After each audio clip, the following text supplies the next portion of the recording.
Hey folks, so I've been replaying Uncharted, Drake's Fortune Remastered, and it's kind of a mess, but let me explain. It's a bit like a fumbling child, but even a fumbling kid is still lovable, you know? And that's how I feel about this game. And oh boy, does this fumbling child have so much potential in it, just like me as a former gifted kid from the 90s, except, spoilers alert, Uncharted eventually reached its full potential, unlike me. And without much further ado,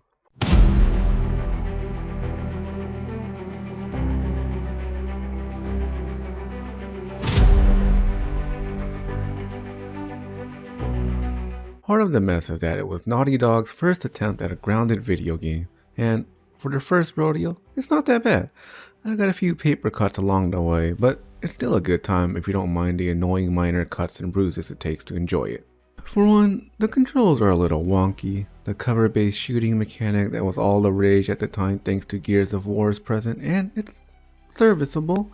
It doesn't do anything original in terms of combat, and the combos are kinda clunky, especially that brutal combo that gives you extra ammo when performed. For me, for some reason, I couldn't get it to come out very consistently and kept getting hit because of it. Also around this time, platforming became a lot more automated. And in this game, the platforming can be a bit confusing where I would often miss jumps and drown, or just not know where to go and end up falling to my death because I was pretty sure it looked like a place I could jump to, but nope. The climbing is something that's a mainstay of this game and came out around the time Assassin's Creed came out and had a very similar climbing mechanic. New enough to be novel, and new enough not to be particularly refined either. This game was before everything yellow led you towards the correct direction, by the way, so prepare to get lost and stumble your way through some pretty hard to tell platforming at times.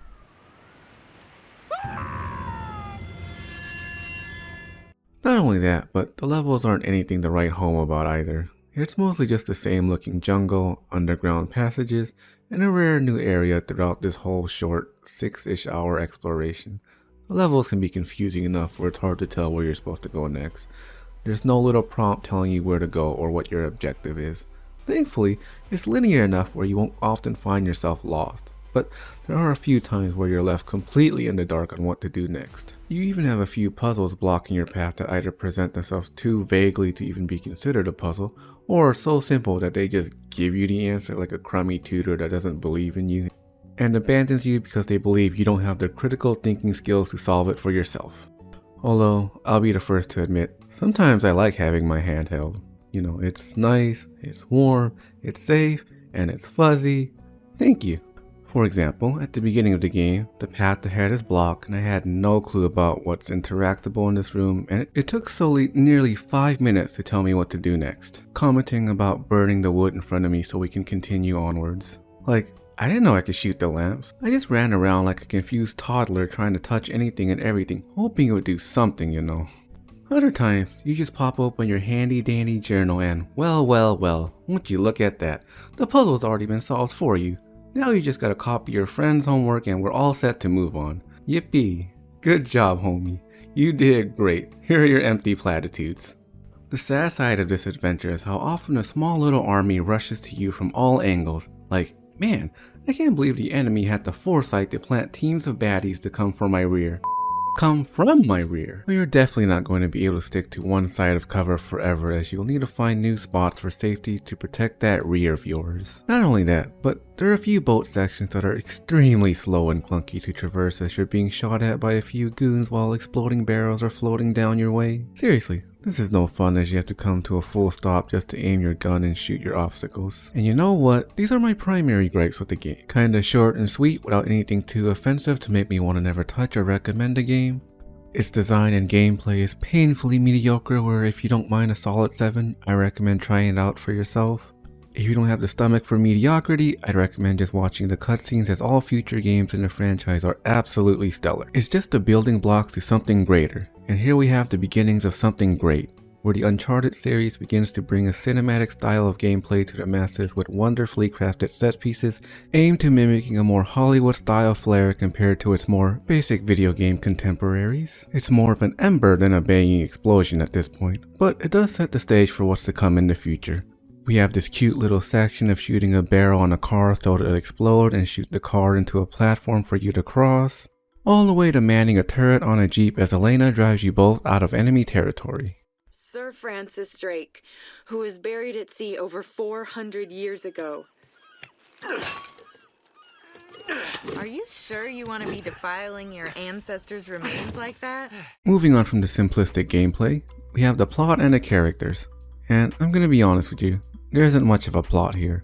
There's a straightforward plot with no real substance but to provide a reason for the characters to interact with one another. There's the hopeful journalist, Elena Fisher, who wants to share with the world the treasure she wants to uncover. The charismatic dimwit Nathan Drake, who is drawn to finding all about every bit of treasure hidden all around the globe.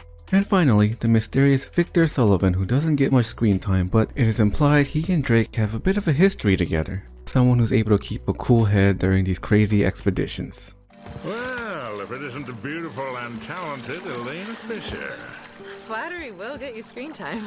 Yeah, I'm more of a behind-the-scenes kind of guy. Victor Sullivan. In terms of antagonists, we don't really get any deep introductions to them besides a bunch of pirate treasure hunters that want to get rid of their competition to keep their booty all to themselves.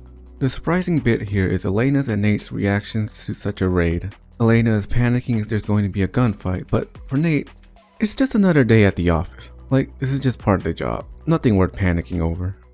Do you know how to use one of these?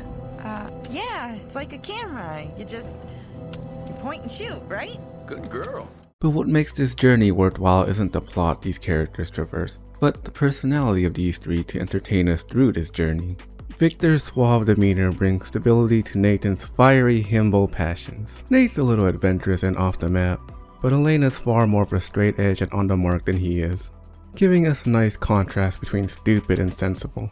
They bump heads due to their conflicting disposition, but that's part of the journey here, both of them coming together under a common goal to let their differences not separate the two. Wait a minute, if my show hadn't have funded this expedition, you wouldn't have— got your story, lady. Look, Mr. Drake, you signed a contract. You can see Nate's confidence when showing off his prediction of finding Sir Francis Drake's notebook to the others instead of a coffin like they would have liked to believe. His affection for adventuring can't hide itself as he info-dumps to Sully about how grand a discovery they're about to make is. During this conversation, he's persuaded to ditch Elena so her practicality with wanting to share the discovery with the world doesn't slow them down by alerting every treasure hunter what their next move is.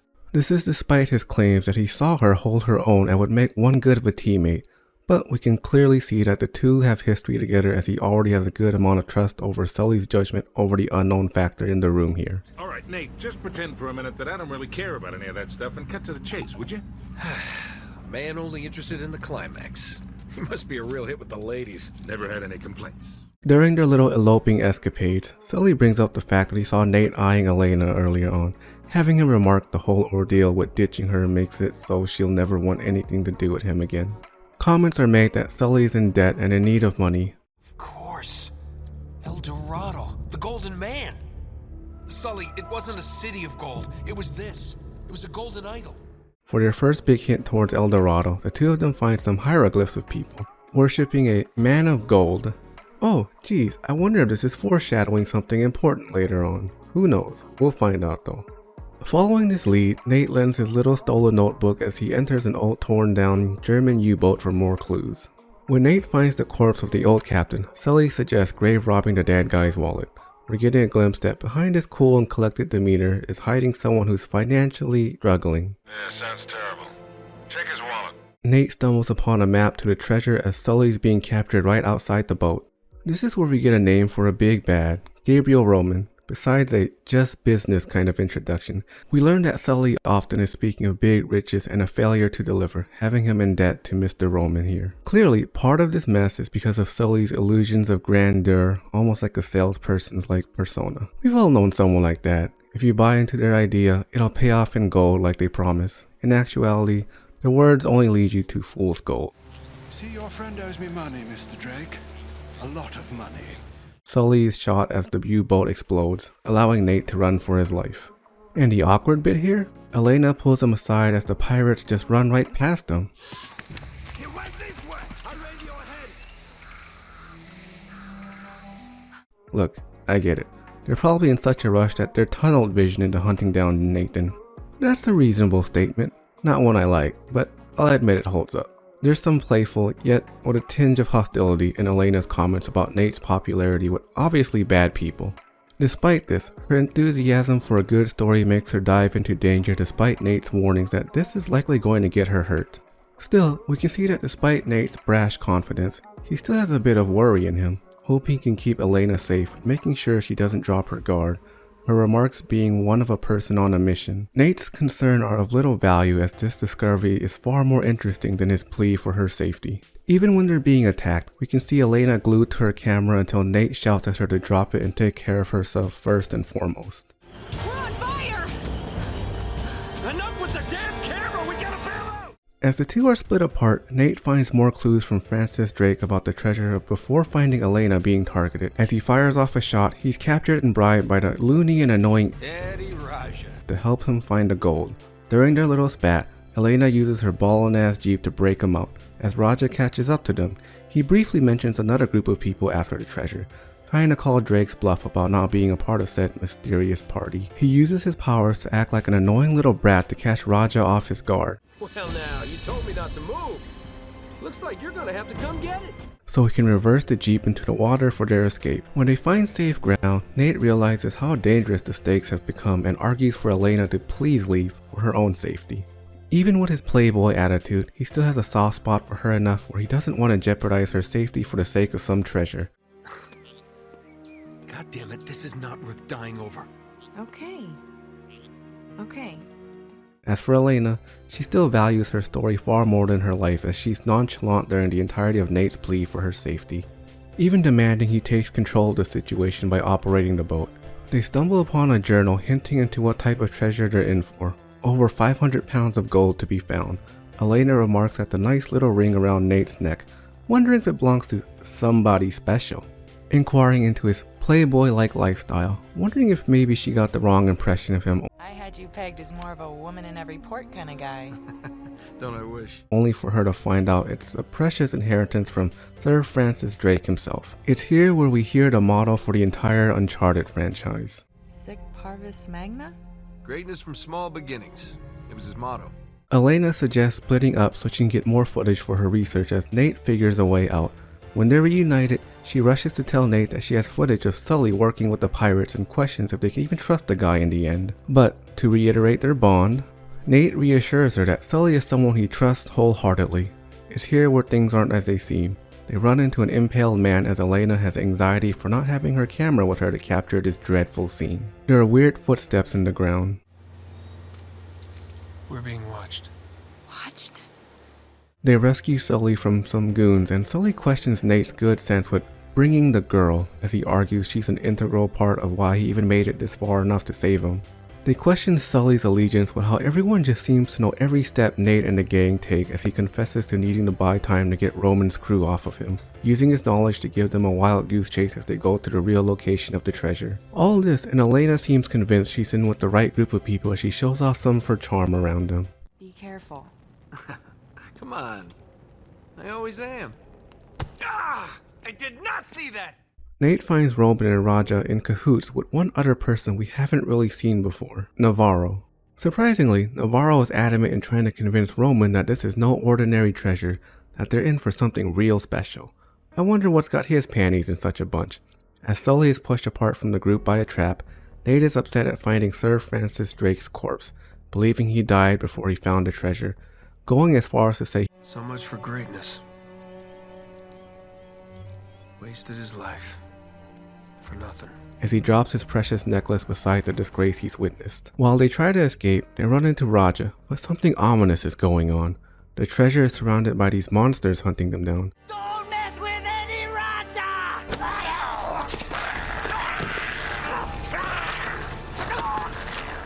Nate's the only one who can platform across the area as he tries to find a way to the power generator to save them. On his way to find the power generator, he finds footage of those zombie-looking creatures and learns they were once Spaniards who were cursed by El Dorado. When running back to Elena, she's captured. Along his rush to save her, he runs into Sully before being caught by Roman, witnessing him opening the gold coffin on Navarro's suggestion and turning into one of the descendants before being shot.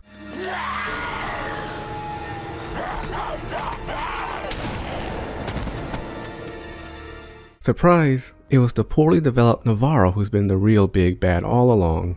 Navarro wants to sell the treasure and make a fortune, running away with Elena as the descendants attack the crew. This is where we don't have any more time for the character's personality to shine, as we gotta clean up the plot as Nate saves the day and we move on to happily ever after.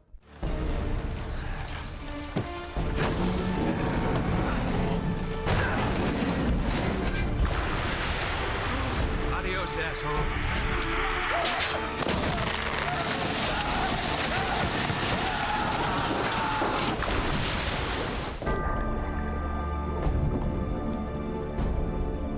We end the game with them boating off to sea like one big happy family. We went from a charismatic duo abandoning a bright-eyed journalist to a budding trio for future installments to flesh out their relationship. But we do get a small little moment of Elena returning Nate's precious necklace, showing she may be developing a bit of a fond demeanor for him. You know, I did manage to save one small thing. Here, I thought you might miss this. Thanks. Yeah. You two got a funny idea of romantic. Sully!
You still owe me one.